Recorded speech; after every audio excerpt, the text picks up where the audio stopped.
Let us begin our evening, my brothers and sisters, by asking the Lord for the grace. God, our loving Father, thank you for gathering us. We ask for the grace to see what we ought to see, to hear what we ought to hear, that we might do what we ought to do. In Jesus' name we pray. Hail Mary, full of grace, the Lord is with you. Blessed are you among women, and blessed is the fruit of thy womb, Jesus.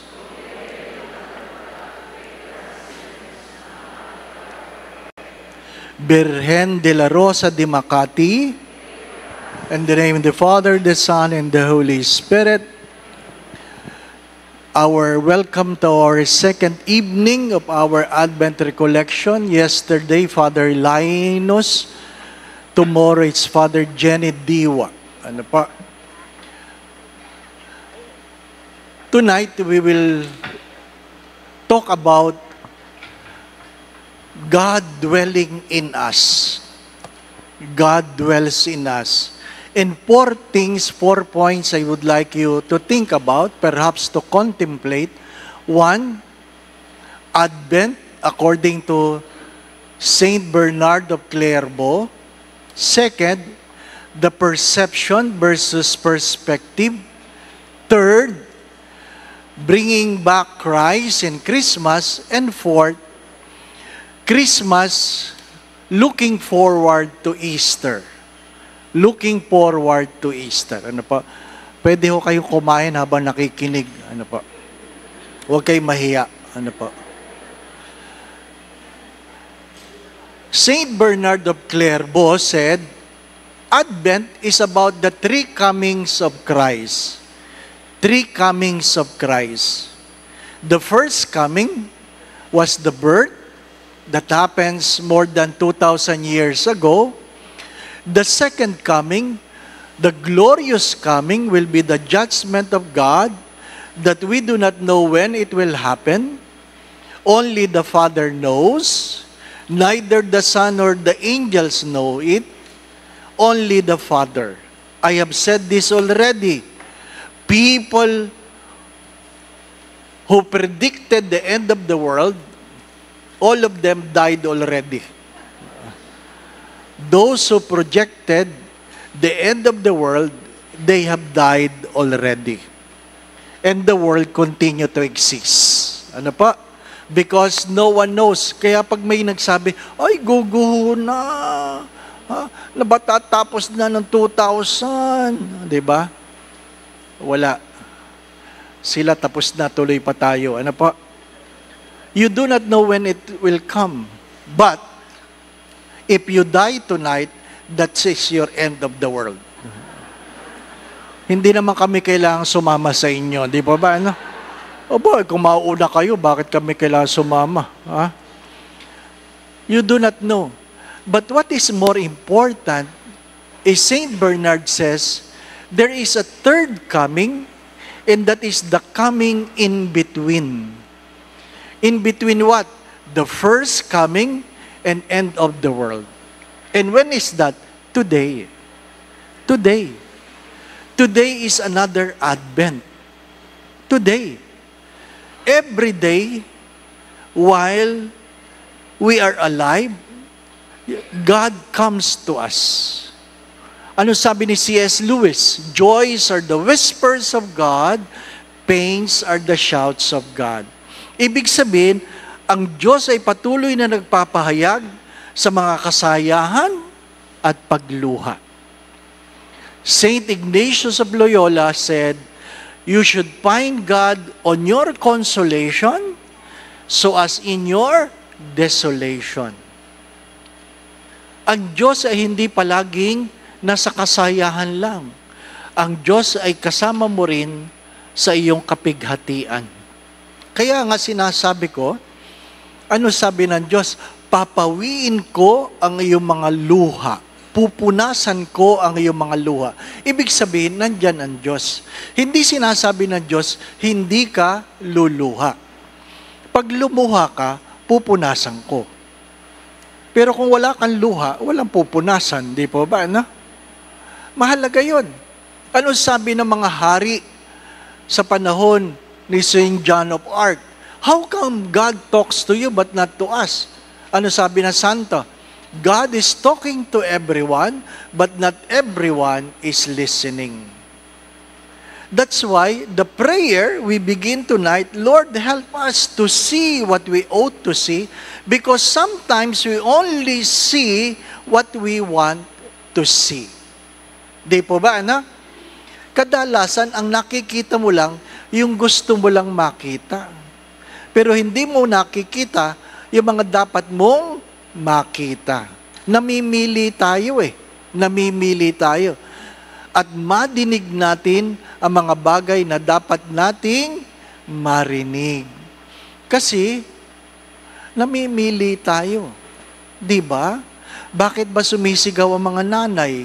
Kasi ang anak ay hindi nakikinig. Di po ba, ano? Hindi nakikinig ang anak Kailangan taasan ng boses. Bakit sumisigaw si Mrs.? Si Mr. di nakikinig. Di ba, ano? Kailangan pa sigawan, kailangan pa magdrama si Mrs. Ay bakit sumisigaw si Mr.? Bingi si Mrs. Bingi. Di ba, ano? My dear friends, my brothers and sisters, the problem is that we only listen to people whose words we like to hear. Let me give you an irony. This is a very important question that I always use in my retreats and recollection. And what is that?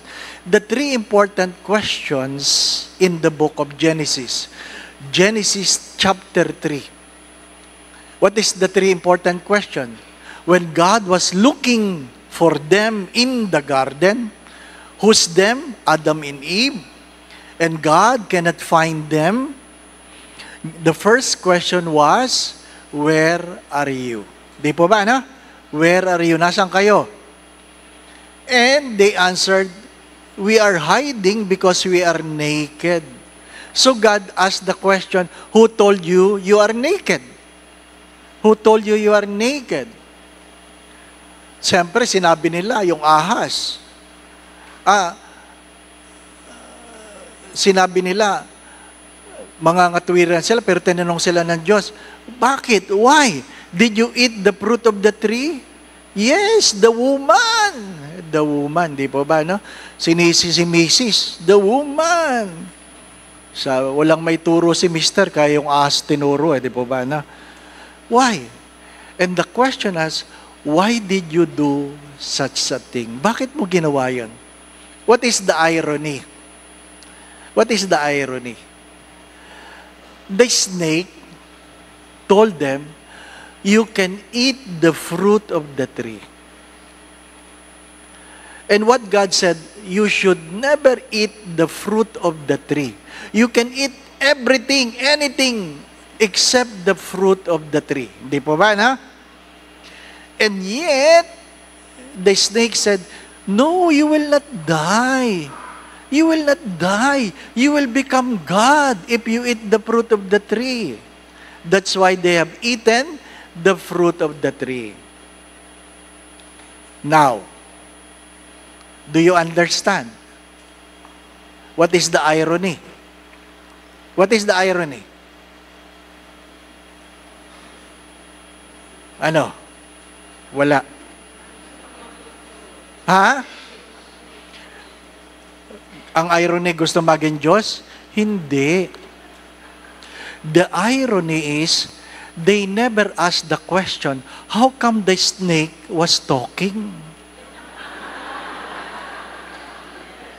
That's the irony. Nobody asked, nagsasalita ang ahas. Di ba? That's the irony. But they listen to the snake because they like what the snake have said. You can eat the fruit of the tree and you will not die. That is the irony. And I want you to be careful because you might be hearing words from snakes. Hindi lahat na nagsasabi na maganda sa inyo, tao. Tingnan nyo mabuti, baka ahas. Seriously. That's the irony. Sometimes, we don't ask the question, who is saying this? Because we love what we hear. Di ba ano? Hindi tayo nagtatanong.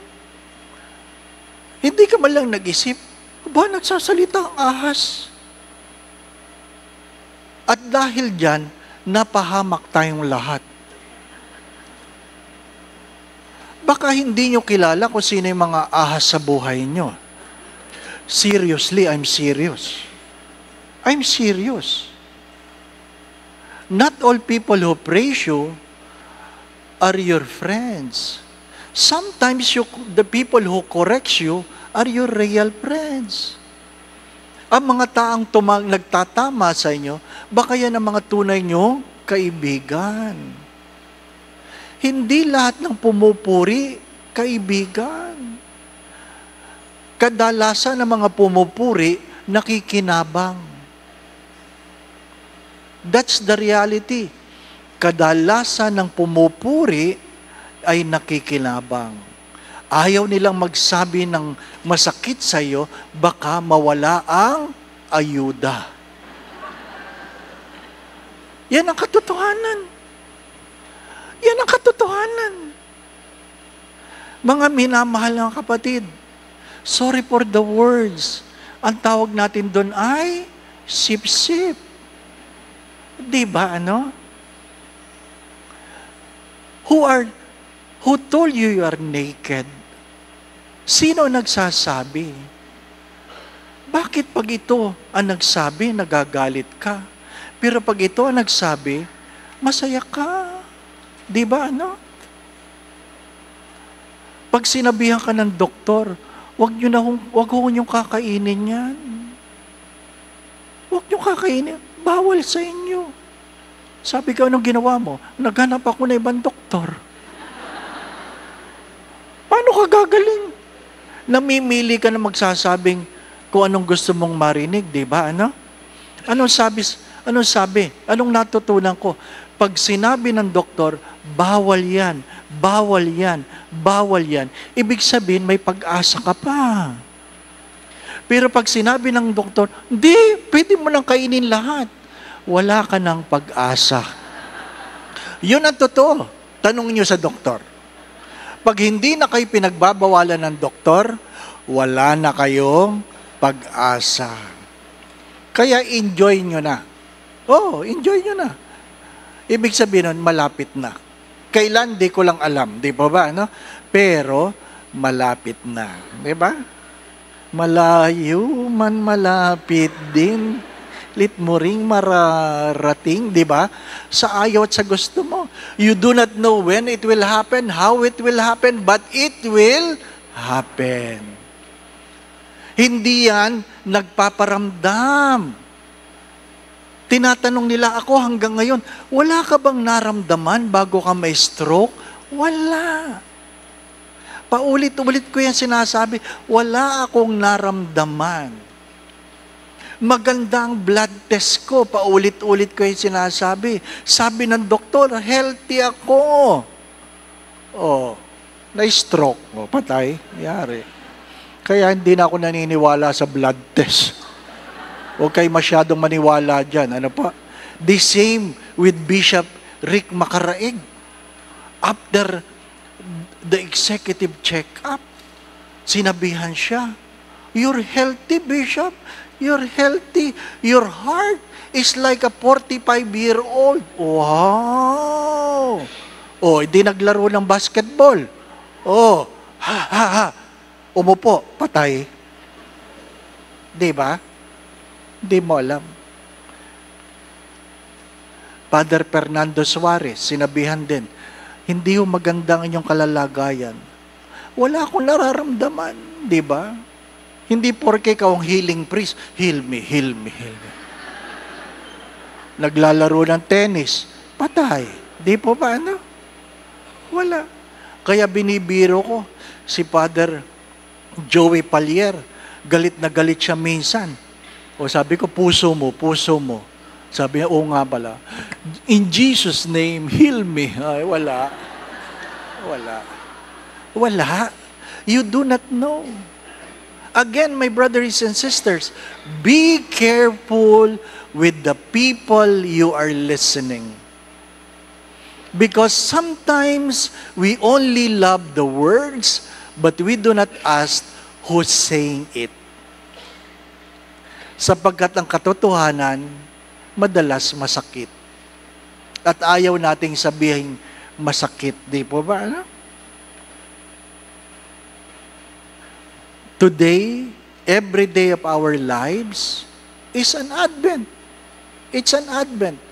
You cannot control your birth. Somebody controls our birth. Di po ba, no? Wala. Ano sabi ni Father Linus kapon? May nakapamili ba ng nanay at tatay? Wala. May nakapamili ba ng anak? Wala din. Kaya nga, paglabas ng anak, ang lakas ng iyak, di ba? Sa paglabas, di ba? Bakit? Bakit yan ang nanay ko? Walang nakakapamili, hindi po ba? Alam lang ng magulang na pag ikaw ay, sabi nga ay nagsimula na, meron ka lang na 9 na buwan, after 9 months, dapat lumabas ka. Di po ba, no? So, nakakapagplano ang magulang within 9 months. Pero yung kamatayan, walang nakakapagplano. Wala. Paulit-ulit ko mang kinukwento ito kasi pag tumatanda ka na, naintindihan ko na eh. Noong una, pinagtatawanan ko lang aking yumawang spiritual director na tuwing araw-araw magbabasa ng dyaryo, ang unang binabasa, obituaries lang. Yun lang. Sa kapal-kapal ng dyaryo, 3 dyaryo, mayroon kami sa seminaryo, yun lang kanyang tinitingnan. Sabi kay Father Ben, bakit araw-araw niyo tinitingnan yan? Sabi, tinitingnan ko kung may kakilala ako. Ba't mo tinitingnan? Baka kaedad ko na. O ano ngayon? Ibig sabihin, panahon ko na. Ay, tama din, no? Yung mga namamatay ngayon, mga classmate mo na, panahon nyo na. Hindi po ba, no? Ay, totoo yan. Batch-batch yan eh, batch-batch. Oo. Ay, sa ayaw, sa gusto ninyo, di ba? Ay, hindi ako nagbibiro. Pagkaedad na ng mga magulang mo namamatay, maghanda ka na. Panahon na yan ng magulang mo. Di po ba? Hindi mo yan mapipigilan. Kaya nga, paminsan-minsan mag-practice ka sa gabi. Paano? Magbihis ka bago matulog. Oo. Kanina kasi, nakita ng mga parit seminarista, yung aking t-shirt, gula-gulanit. Meron talaga akong t-shirt na gusto ko pantulog eh. Kahit punit-punit na, pinagtawanan ako. Sabi, ilang beses ko na yung kinuha sa basahan kasi akala nung naglalaba, basahan yan. Masarap talaga pantulog eh. Meron talagang ganon eh. Pero, minsan maganda yung nagbibihis ka. Para pag nakita ka sa umaga, desente, di po ba? No? Ay, patay. Oo, di ba? Sabi ng mga pari, sana wag sa 2 pagkakataon ako mamatay. Ano yon? Nagsi-CR o kaya naliligo, 'di ba ano? Ma-imagine mo, 'di ba ano? Di nakaupo ka sa trono, natumba. Ay, ang baho, 'di ba ano? Hindi kayo makakapamili. Yung isang pari sa San Carlos, inabot sa CR, hubot-hubad. Oh. Ang nakakita, madre. Totoo yan, di ba? Kasi siya lang nakakapasok sa kwarto. Ay! Nobody knows. That's why you must know who to listen to. Advent comes every day. Advent comes every day. You must be ready. Be grateful. Pag masaya, magpasalamat. Pag malungkot, magdasal. Sapagkat ang pakikipagniig sa Diyos, ayun lang ang hinihingi sa akin, sa atin. Prayer is not a self-centered monologue, but a God-centered dialogue. You can pray anywhere. You can pray anytime. Listen to God. Advent, my dear brothers and sisters, is not just a season. Please take note. Advent is not just a season. It should be a way of life. Second, there's a big difference between perception and perspective. Ano yung perception? It is how you look at things based on your experiences. Take note. You look at things based on your experiences, based on what you have learned, based on your world. That's how you look at things. Paulit-ulit ko itong example. Bakit? First time ako na nakakain ng kare-kare, hindi masarap. Mapait. Sunog ang mani. So akala ko ang kare-kare mapait.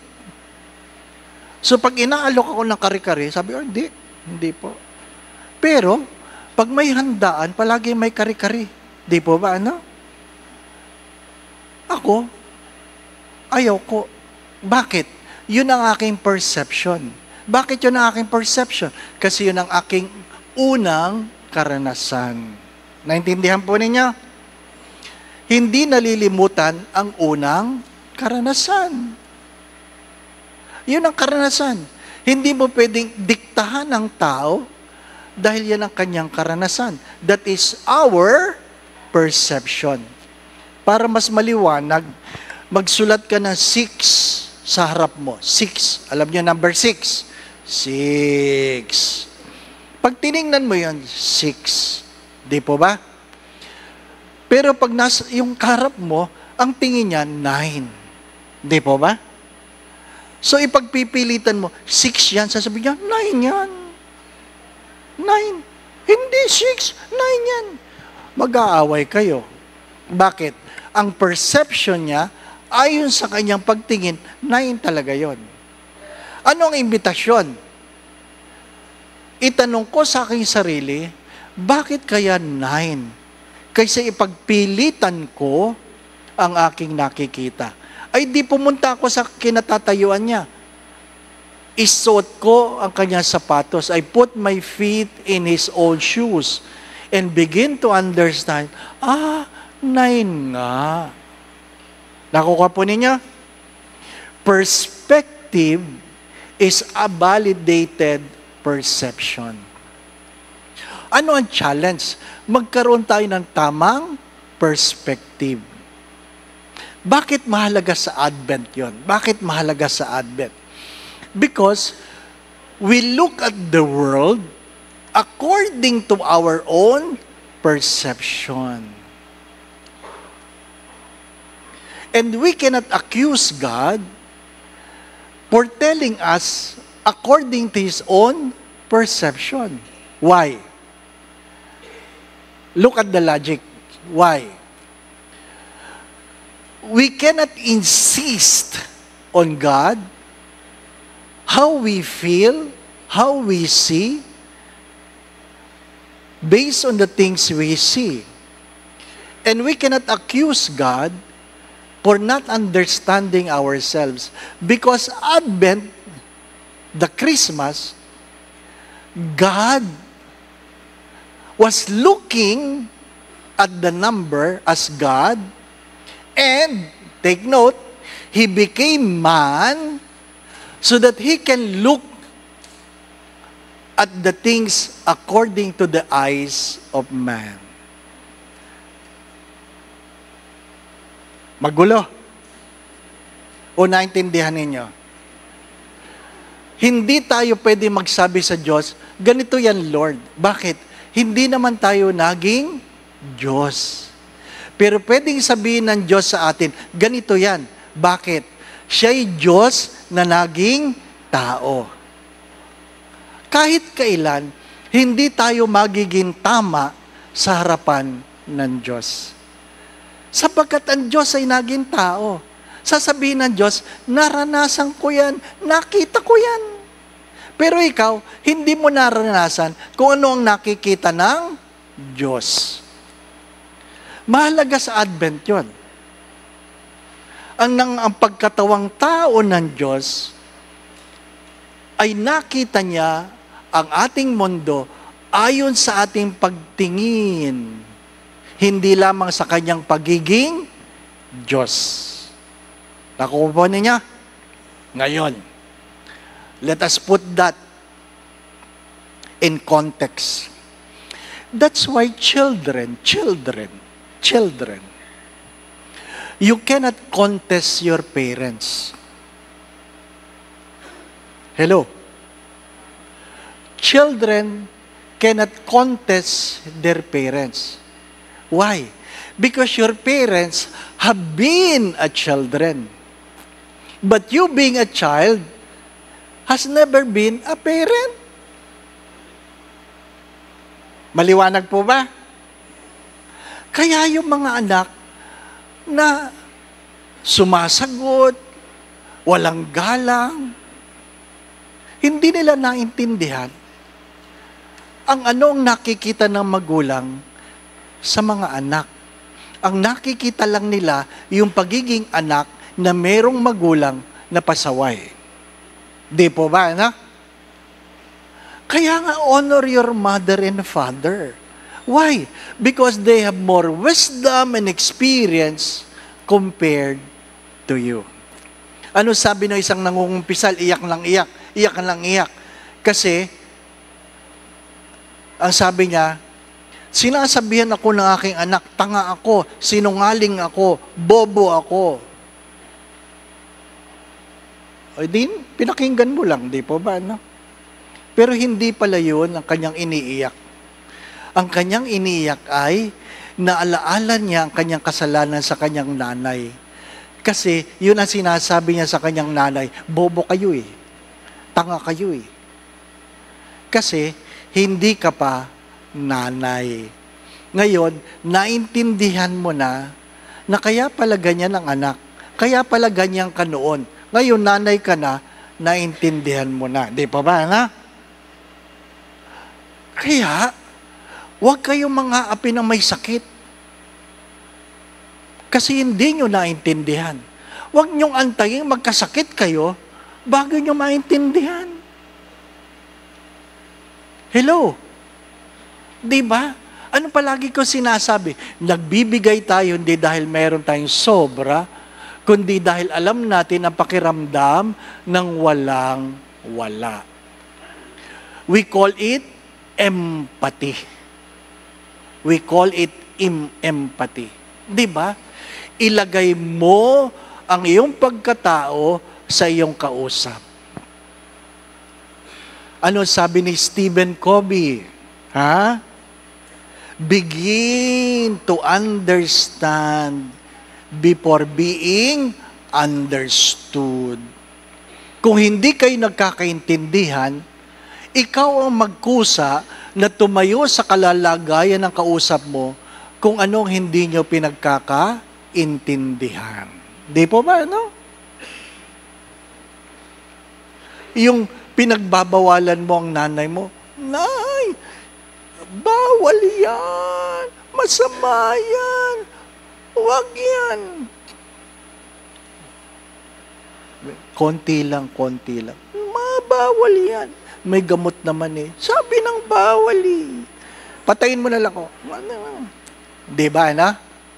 Pero pag ikaw na yung may sakit, maintindihan mo na, kaya pala. Bakit?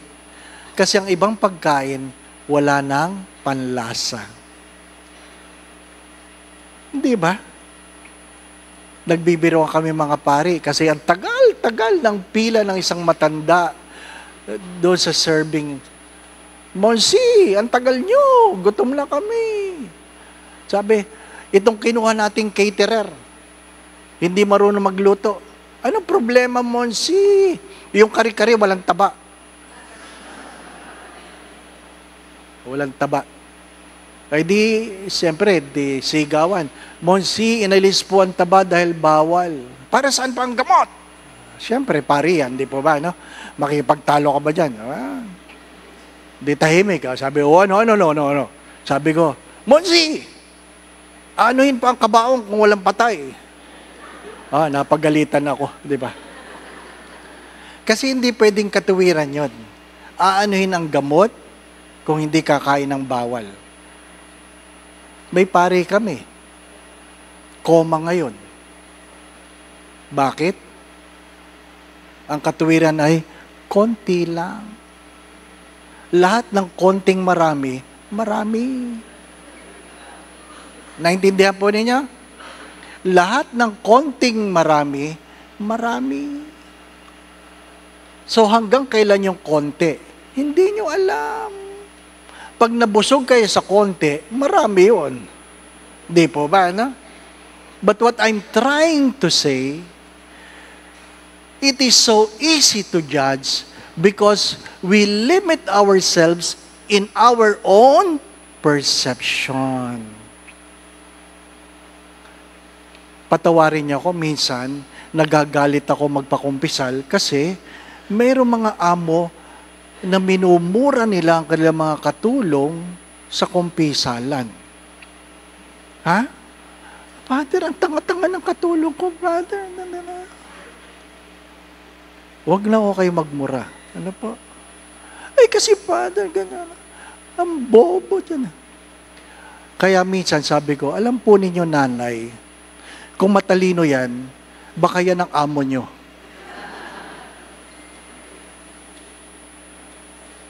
Hindi nyo naintindihan hindi po ba, no?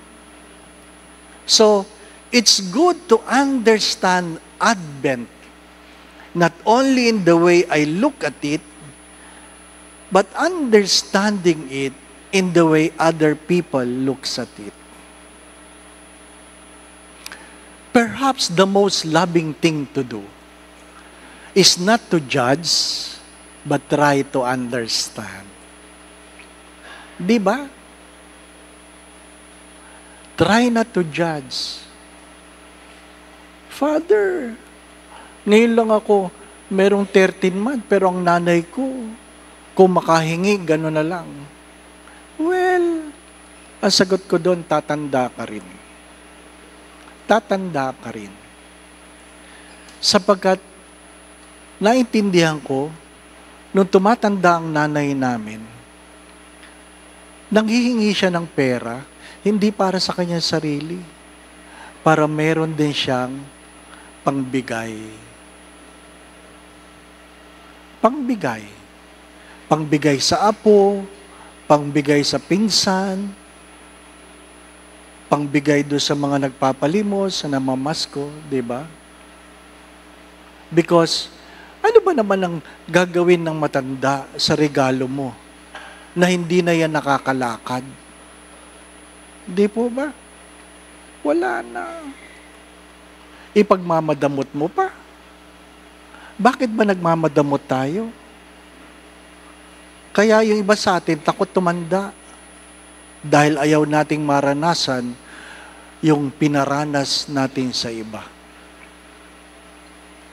Again, Advent is not just a season.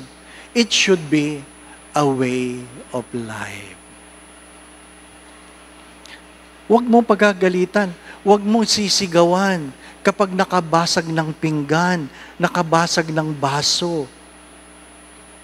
Sapagkat sadyang mahina na ang braso. Di ba? Darating tayo doon.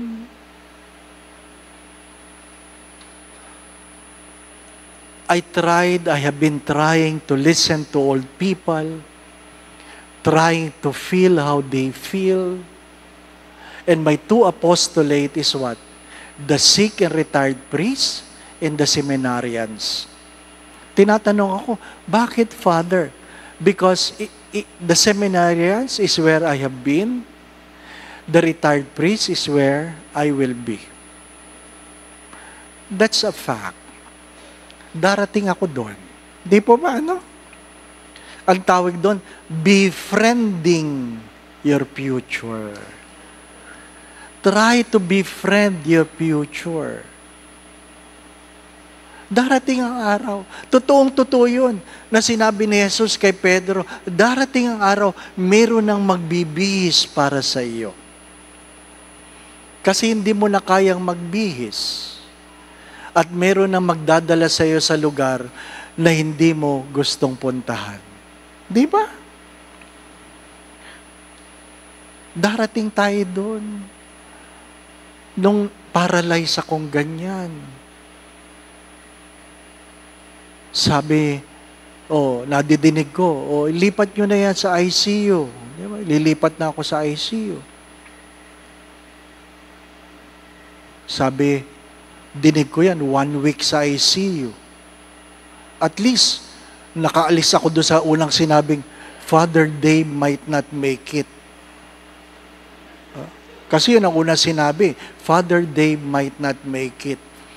Ang tanong ko sa sarili ko, anong itsura ko nang might not make it? Ngayon, nung mga nakalabas na ako, tinanong ko yung mga kasama ko, ano itsura ko? Father, di na talaga maganda. Nangingitim na mga daliri mo sa kamay at paa. Ibig sabihin, wala nang oxygen. Di ba? Dalawa lang ang pupuntahan mo doon, patay o gulay. Di ba? Mabait lang sila. Pagdating ng 1:30, sabi, Father, ililipat ka na namin sa ICU. Nakakasagot ako sige po, Father, magda-diaper tayo.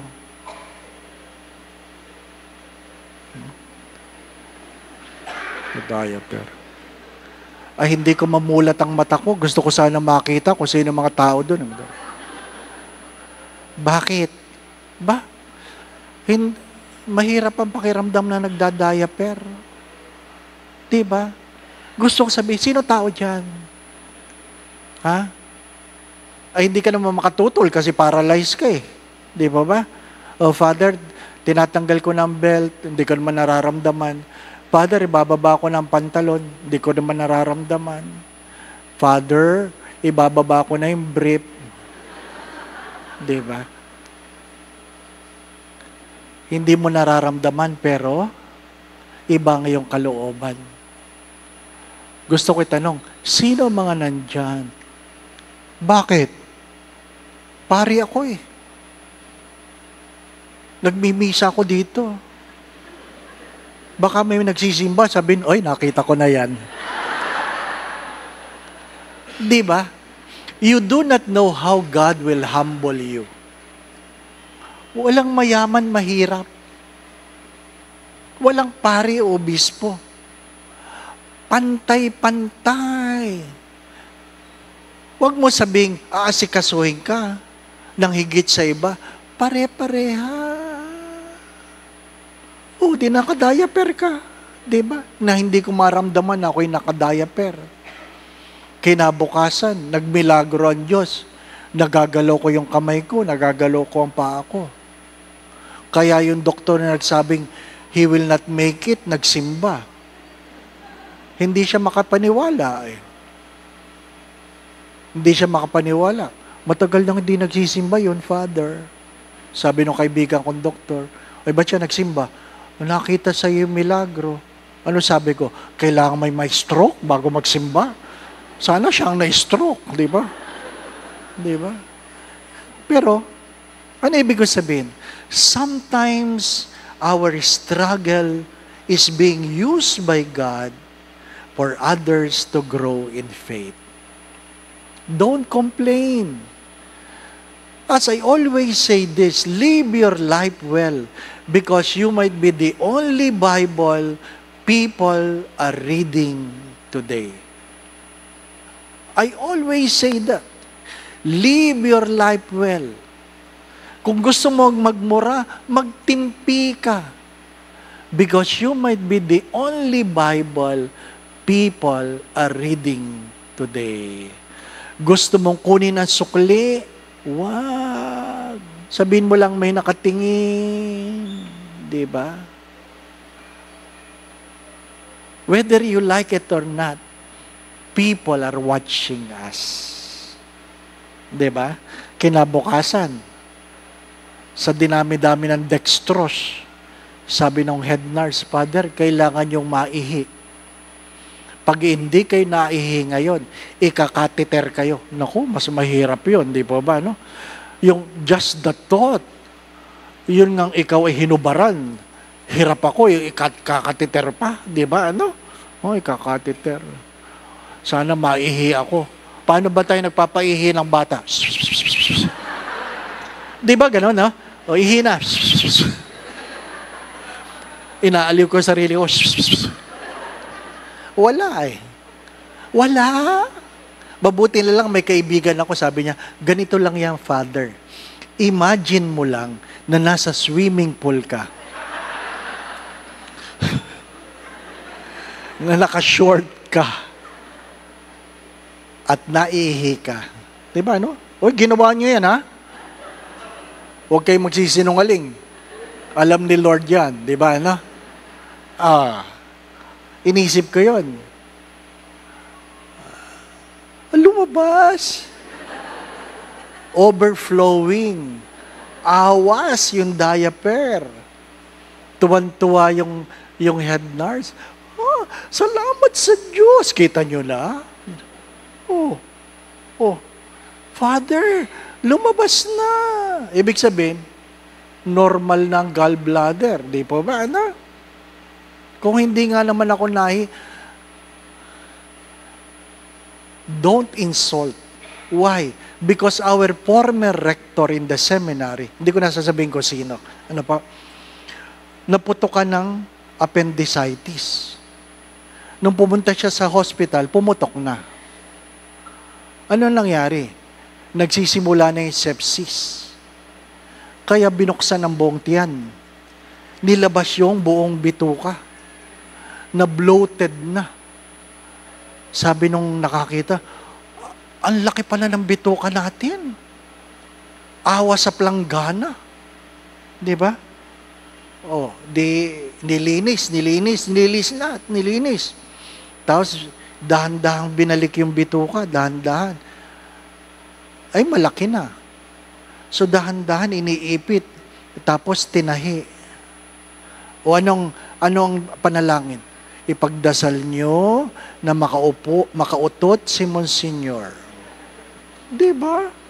Pag kayo inoperahan, yun naman ang panalangin. Sana makautot. Diba ba, ano?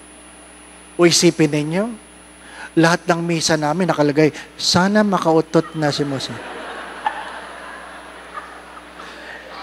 Sino nakakaintindi nun? Kami lang. Kasi kami lang ang nakaalam ng kwento. Pero ano sabi ng mga nagsisimba? Ang bastos. Sana makautot na. Nag-vigil pa kami para makautot. Oo, totoo yun. Kasi naintindihan namin eh. Pero kung hindi mo naintindihan, maghuhusga ka. Maghuhusga ka. At ikatlong araw na, tumawag sa seminaryo. Pag hindi pa siya nakautot ngayon, bubuksan namin siya uli. Ay, mahirap. Mahirap pag binuksan uli. So, dinagdagan ng panalangin. Pagdating ng gabi, in-announce, ting, ting, ting, ting, ting. Siyempre, gano'n ang announcement seminaryo. Bago kumain, ano yung baso, ting, ting, ting, ting, may announcement. Purihin ang Panginoon. Nakautot na si Monsignor.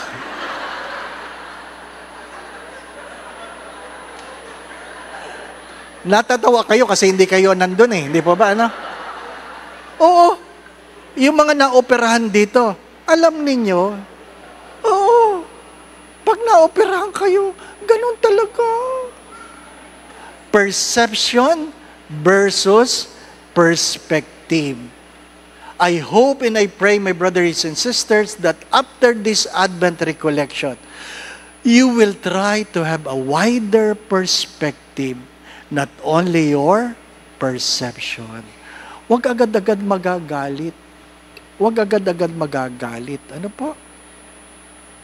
Third, let us bring back Christ in Christmas.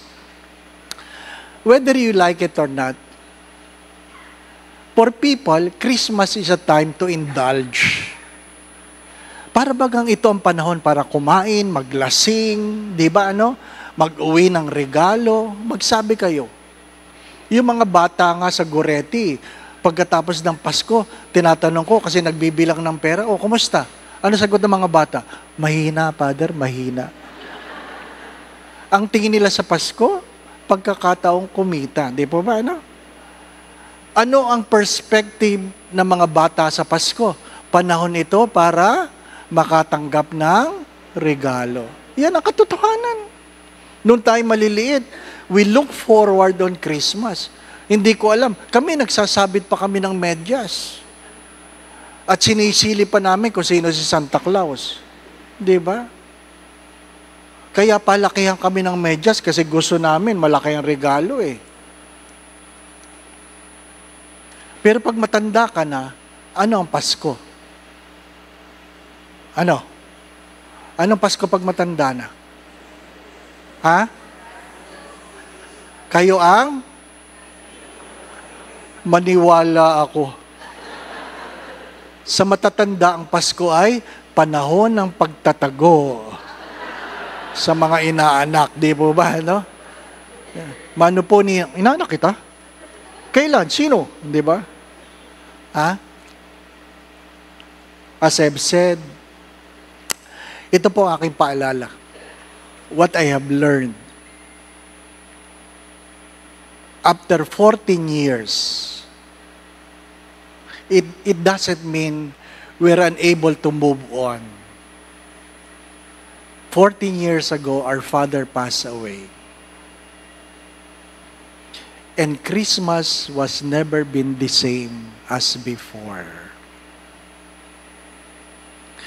Pag ikaw ay namatayan, ang iyong struggle ay ang unang Pasko, ang unang birthday. Maraming pagkain, magandang dekorasyon, mayroong may Christmas carol, pero walang kumakain. Bakit? Ang tinitingnan namin ay mayroong pinggan na alam namin hindi na darating yung kakain. Go back.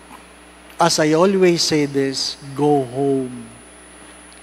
The essence of Christmas is Christ. The first Christmas, there was no Christmas carol. There was no Christmas light. There was no food in the first Christmas. Why?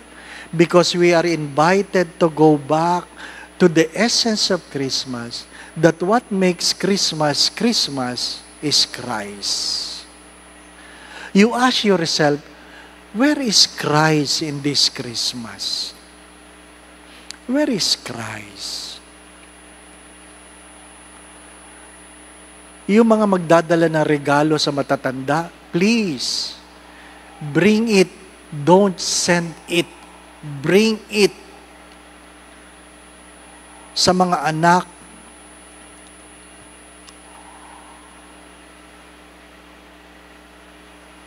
Kahit anong bigay mo sa nanay namin, wala na. Thank you. Pero alam mo, wala na. Ang gusto lang na nanay namin, hinahalik-halikan, niyayapos-yapos, at pag bumibisita kami, tinatabihan siya.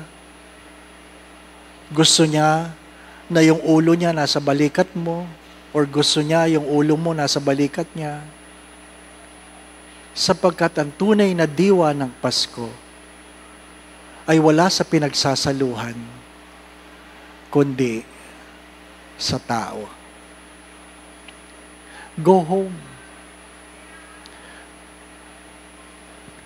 Huwag yung parte ng parte. Ha?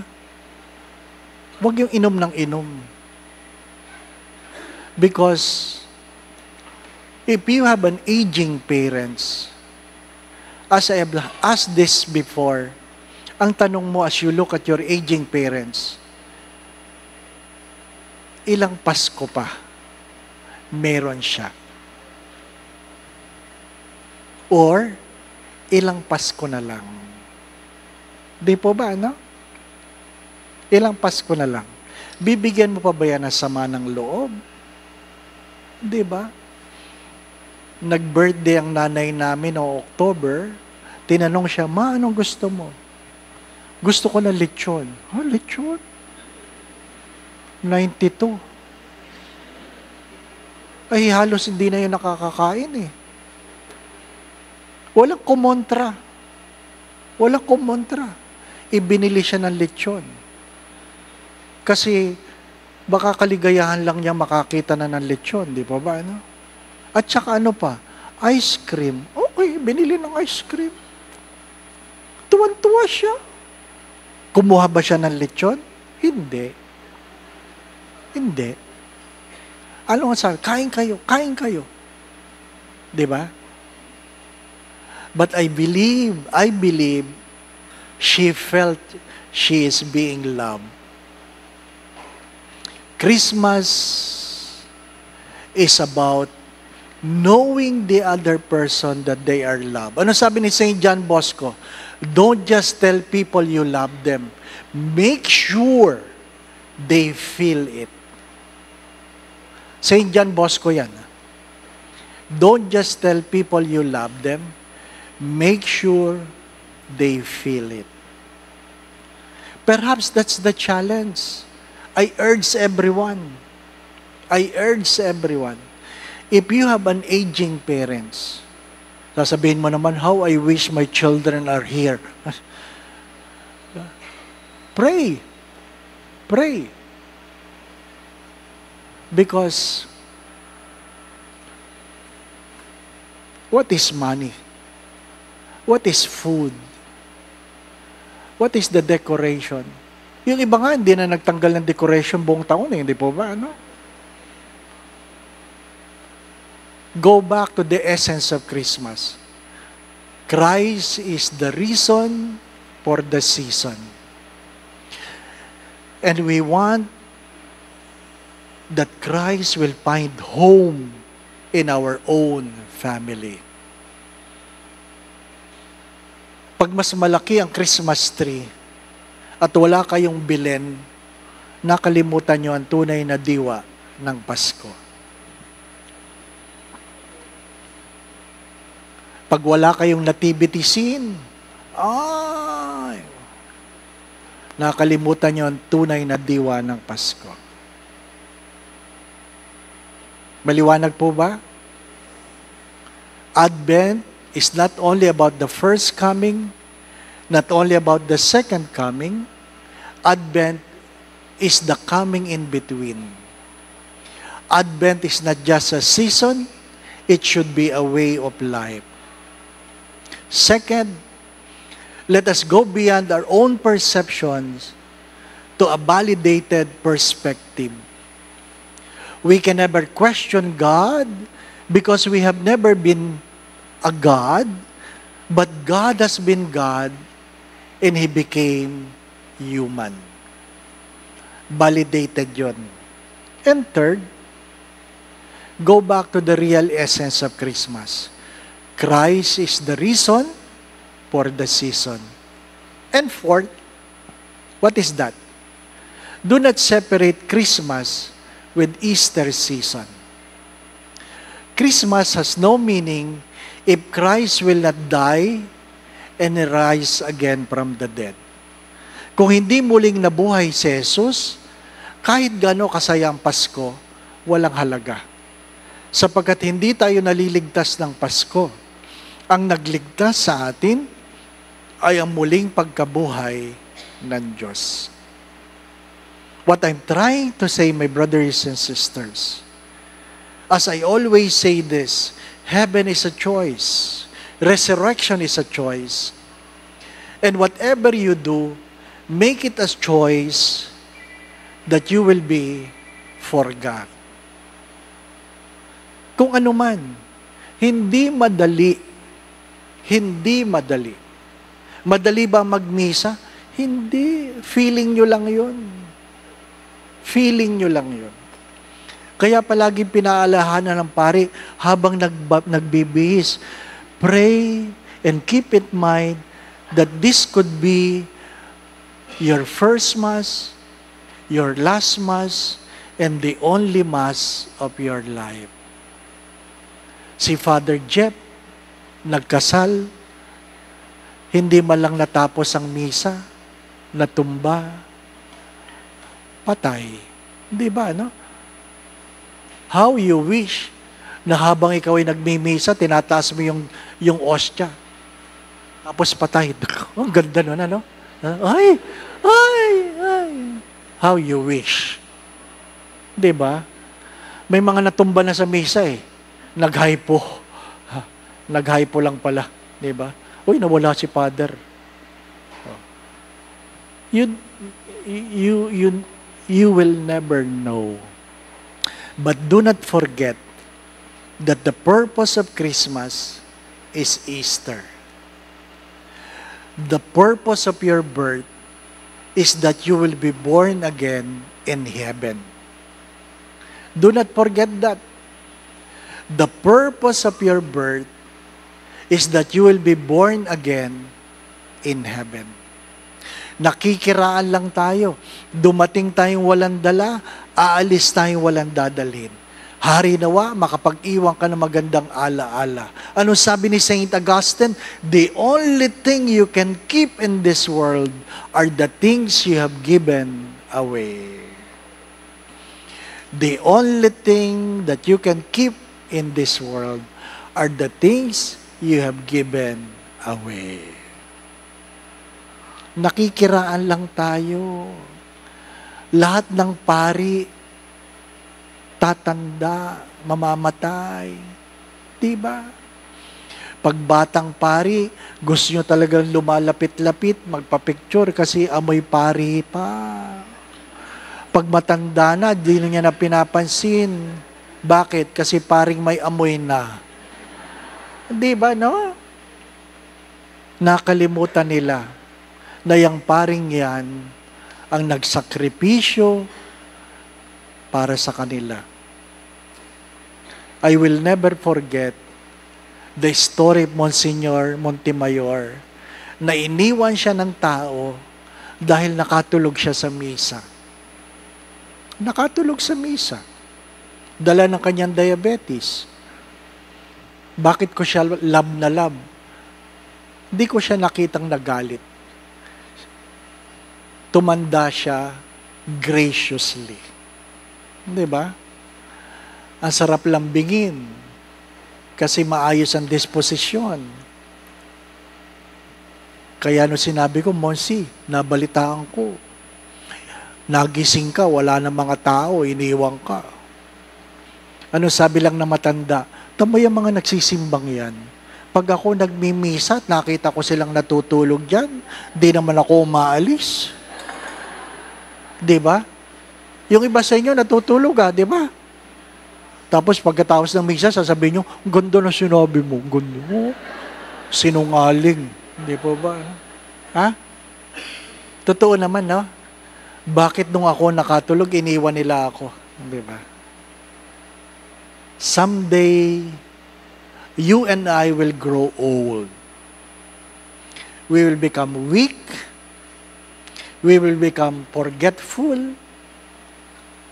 We will commit mistakes. And the Holy Father said, you will be stupid. Why? Because you will forget your memory. Kahit gaano katalino, nakakalimot. Kahit ang doktor, nakakasakit, namamatay. Kaya walang mayamang nalibing na mayaman. Lahat ng nalibing na mayaman ay mahirap na umalis sa mundong ito. Kaya paulit-ulit ko yan sinasabi ni St. John of the Cross, in the twilight of your life, when you bend your knees before God, God will never ask the question how much money you have, where you have been, what titles you have gained, but how much love you have given. Sa takip-silim ng iyong buhay, darating ka doon. Hindi ko alam kung kailan. Hindi tatanong ng Diyos magkano ang iyong naipon, saan ka nakarating, ano ang iyong naabot. Isa lang ang tanong ng Diyos, gaano kalaking pag-ibig ang iyong pinagkaloob. Ano sinasabi ko?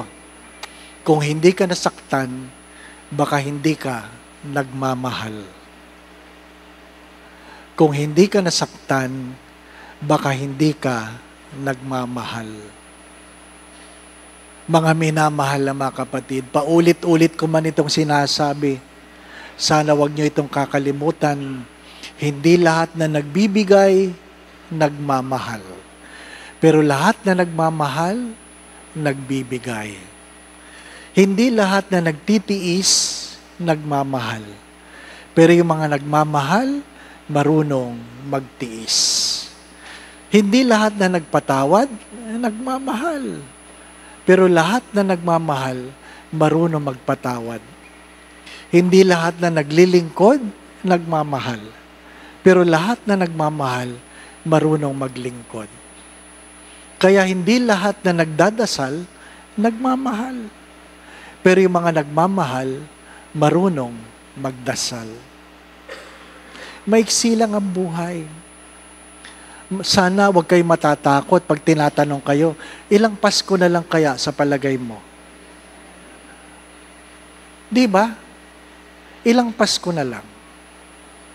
My near-death experience would always remind me the reality of death. My near-death experiences, ano pa? Reminds me that life is short and death is certain. Makakalimutan ka din ng tao. Tanging Diyos lamang ang hindi makakalimot. Meron po bang tanong? May tanong po ba? Wala. Kay Father Linus, nagtanong kayo, no? Walang nagtanong. Okay. Tama ba yung oras? Tama. Let's spend few moments of silence. Be seated calmly.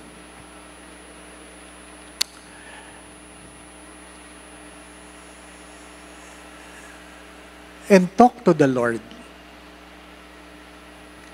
God meets you where you are. How you feel, your fears, talk to the Lord. Talk to the Lord.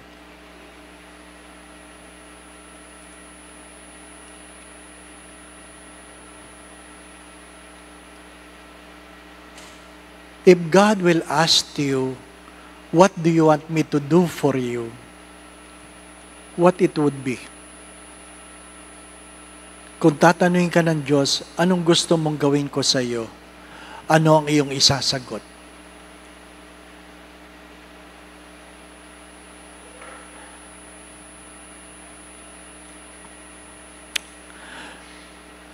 Ama naming mapagmahal, idinudulog ko po itong iyong mga anak narito ngayon. Salamat po sa gabi. Salamat po sa iyong mga salita. Nawa po ay manahan sa aming mga puso ang aming narinig at maalala namin ang mga bagay na iyong sinabi. Idinudulog ko po itong iyong mga anak galing sa iba't ibang lugar. Kilala mo sila, Panginoon. Alam mo ang kailang mga pinagdadaanan sa buhay.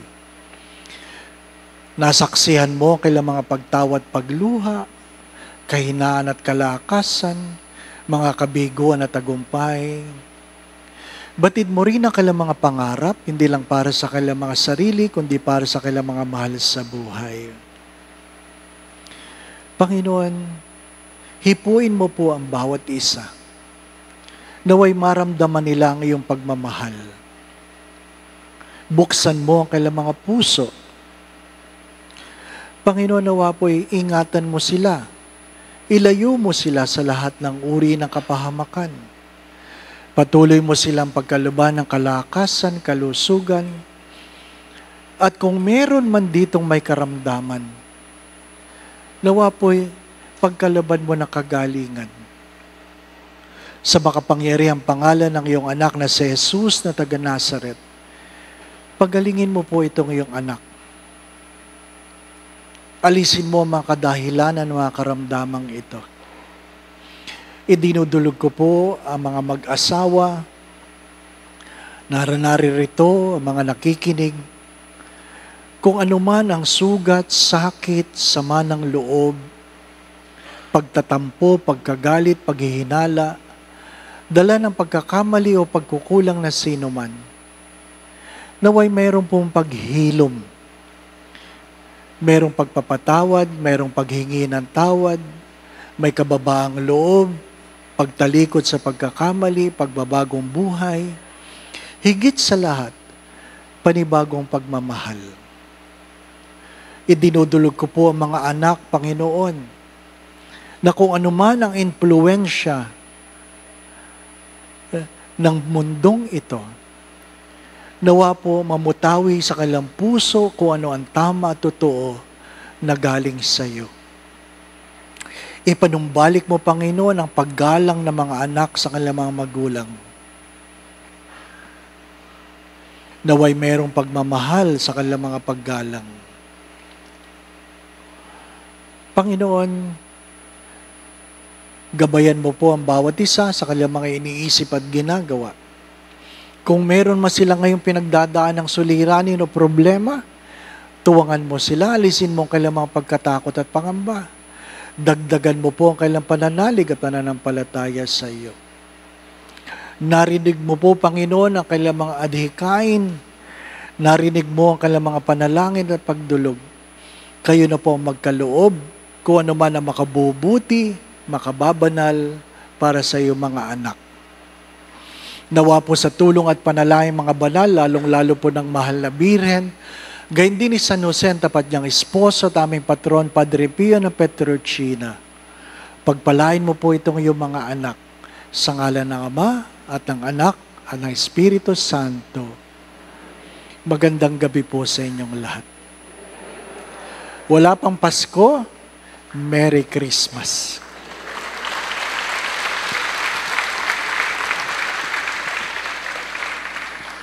Pakidampot lang yung plastic, ha? Iwanang malinis ang simbahan. Tapos na. Salamat po muli sa inyong lahat.